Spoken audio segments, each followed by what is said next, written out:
Thank you very much, Minister, and good morning, everyone. It's been fantastic to hear, especially during 16 days, everything that's gone on already this morning. The passion, the anger, we all need that for sure. And it's great to hear about some of the initiatives of success as well, and some of the challenges that we know collectively we face going forward. I've been asked to speak about how can we challenge ourselves. And the first thing that struck me, if I might, is that when we started this call, it might have changed a bit now. There was 68 people on the call, and 64 of them were women. So well done to the other 3 men who were on the call. But fundamentally, it strikes me that whilst 95% of the people on this call are women, probably 95% of the problem in terms of violence against women and girls rests with men.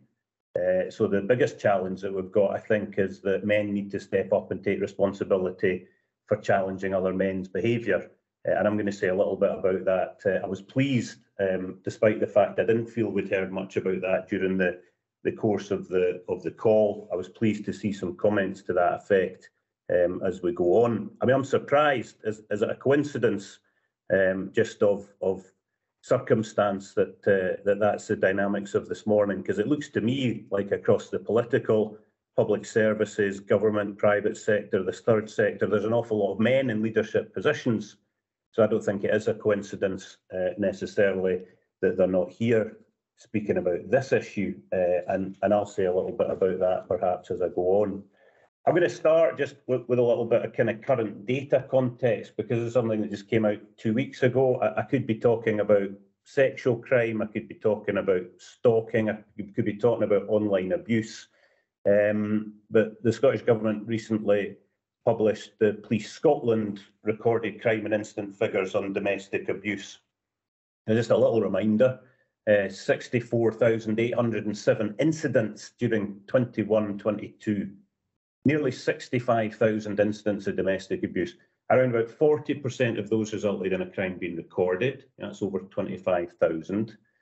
Just over 80% of these incidents, the victims of abuse were women. And in about 80% of those incidents, there was a female victim and a male perpetrator. That does mean that about 15% of incidents involved a male victim with a female suspected perpetrator, and about 4% of cases where victim and suspected perpetrators were the same gender. Now, Catherine Murphy went through some issues around about widening gender inequalities, how that's linked to deprivation, poverty, other social injustices, etc. And the data that we have very much backs that up. In terms of incidents and would be our everyday experience. And I haven't spoken specifically about homicide and death, but largely across Scotland, we've reduced homicide hugely over the course of the last 15 years or so. You know, murder figures have practically halved. Most of that's through tackling organised crime, through reducing gun crime, through reducing public space knife crime. The reality is that the deaths of women at the hands of men largely haven't reduced. They haven't necessarily increased either, but they haven't reduced. And we know there are a large number of other deaths that you could connect very reasonably with violence against women and girls. We've heard a powerful tale, and I've heard Fiona Druitt speak before, but thank you, Fiona, again for your powerful account of Emily's awful experience and all the other deaths that could be connected that wouldn't be counted amongst homicide or murder figures. So I suppose I kind of lay that out. 180 domestic abuse incidents in Scotland reported every day. That's 8 every hour of every day. That's 1 call every 8 minutes coming into Police Scotland. And our best guess at reporting through other sort of systems or data that's recorded, and it's a very wide guess, is it's probably less than 1 in 10 of what's actually happening. All right, so no surprises to people on this call in terms of the prevalence, I'm sure, but that must be intolerable. Must be an intolerable level of abuse. That's just domestic abuse. As I say, I could have talked about all sorts of other things. And yet, whilst I say it's intolerable, we are tolerating it. That's self-evident because that's what's happening across society. It's happening every day. And whilst we're not happy, particularly people on this call, there is so much more that clearly needs to be done. Moving on from data, just a little bit about strategy. I mean, it's absolutely necessary. I'm going to say a little bit about the police strategy, not too much. We've been doing a huge amount of engagement around about this recently to try and align ourselves more in the partnership space and with the equally safe Scottish Government COSLA-led approach. It's all good, it's all necessary. It's a process that will be ongoing. Legislation likewise, great to hear about the success of the Coercive Control Domestic Abuse Scotland Act 2018. We've really embraced that. As Nick Bland said in his comments at the start, really supportive of domestic abuse protection orders, albeit the resourcing and some of the complexities of that are going to be a significant challenge. The concept, of course, is good, but strategy and legislation do not fundamentally tackle the challenge that we're facing. The challenge that we're facing is one of changing a culture. And changing culture across the whole of society takes leadership, it takes challenge, it takes moral courage, coupled with an ability to continue listening and giving room for the voice of experience, pushing forward exemplars of positive, successful work and role models. And actually, as I hinted at in the start of my comments, we need more men stepping forward and taking responsibility for all of these things and tackling men's behaviour. As well as all of the fantastic work that we've heard in the main about supporting and advocating for women, which of course is absolutely necessary. We heard from Nick Bland earlier in his recorded message, there's too much of "it's not my issue" attitude still being prevalent, and I can identify with that. In Police Scotland, we see ourselves as having the opportunity to be a system leader, not because we're solely responsible for this. The purpose of policing is about improving the safety and well-being of people, places and communities across Scotland. It's a really powerful recalibration of the mission of policing when Police Scotland was created 10 years ago, to improve safety and well-being, and to do that through prevention and partnership. And the work that we are doing to develop our strategic approach and the engagement that we're undertaking, and thank you to everyone who's supported that, is coming out with 4 kind of key pillars in that work for the future: supporting women and girls, creating safe spaces, building trust and confidence, and perhaps most importantly, preventing harm and securing justice. I'm not going to go into great detail in all of these things, but alongside that, as we create additional capacity and capability against all of the challenges that we're facing, we're doing a huge amount of internal work to look at sex equality and tackling misogyny in policing.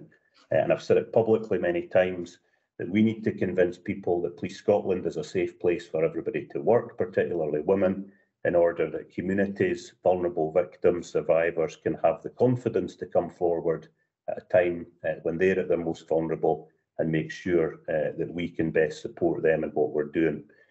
Personally, as a senior man, I return to the sort of theme of men stepping up to take responsibility. I've found that quite challenging at times, to stand up and say we're going to tackle misogyny in policing.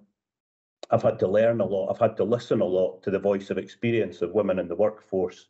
I've had to create the space to make sure that those voices have had the appropriate forums to come forward and be heard, and that's a process that is still ongoing.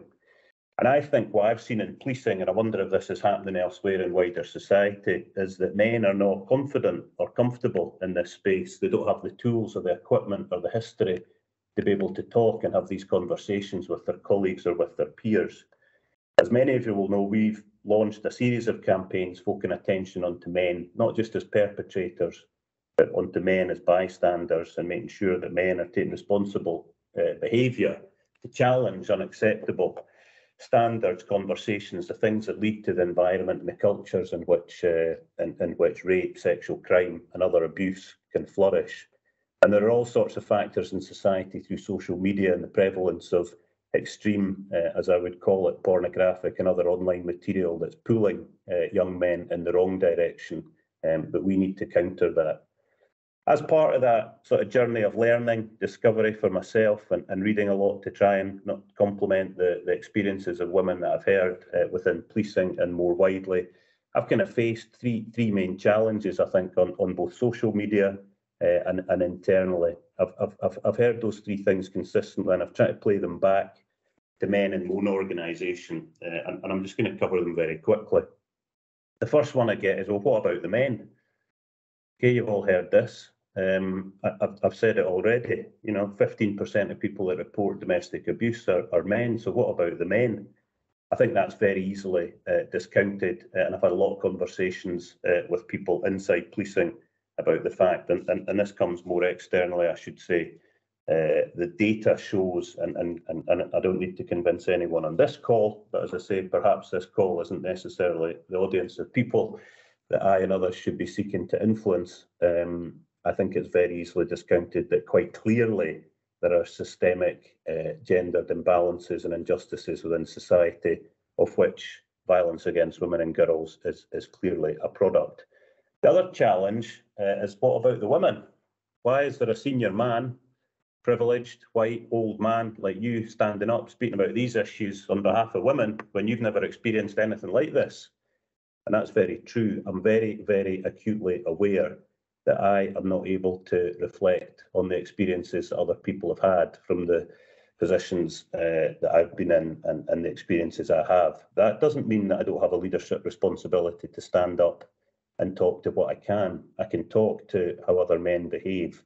I can hold other men to account for the standards of their behaviour, and I can create a culture which embraces and listens to the voice and experience of women and puts women as role models foremost in the organisation to make sure that the challenge of inequality is forefront of many conversations. And in reading and listening to people, there was one quote which really struck me that I've played back to a lot of people, and I've reflected on it myself, that when your whole life and existence has been one of privilege, the sense of greater equality can indeed feel like disadvantage and discrimination to you. And I've played that back to a lot of people who pushed against some of what we're doing. And the third kind of response that I generally get, if I can characterise them into these groups, is, but it's not all men. I get this a lot in the police. It's only a small minority. Why are you doing all this work when actually it's only a small minority that are undermining what we're doing? Very happy to take that head on. Of course, it's not all men. There are a huge number of men in policing and in society who do not want to tolerate or see this type of behaviour. But when you've got endemic cultural issues, which I've described just through the lens of domestic abuse data alone, it's very clear that the men who are committing these offences and conducting themselves in this way, and it being socially and otherwise reproduced generationally, as we see it happening with younger people, often very young and increasingly young people, I think the evidence would suggest. I saw some comments from Fiona Drew and the work that you do in schools. Fiona would have a lot of empathy with that and understanding from things that get reported to us. What is clear is that the men that are conducting themselves in this way are doing it in broadly a permissive environment that we need to challenge. And that needs to be challenged by men, needs to be challenged by boys who are well informed, who are educated, who have the tools, the equipment and the confidence to be able to do that. So I've taken a slightly different approach to some of the conversations so far. Not said a huge amount of detail about what Police Scotland are doing, but I think I would summarise by saying, the commitment is great, and this is a fantastic group, but it's not necessarily the group of people that we need to influence in terms of getting that culture change across society. It needs more of a focus onto prevention, and it needs more of a focus onto making sure that we're preventing men from committing the abuse, because we can't just keep throwing more and more resource at increasing levels and complexity of abuse and discrimination against women and girls in our society. Thank you very much for the opportunity to speak and for being here today.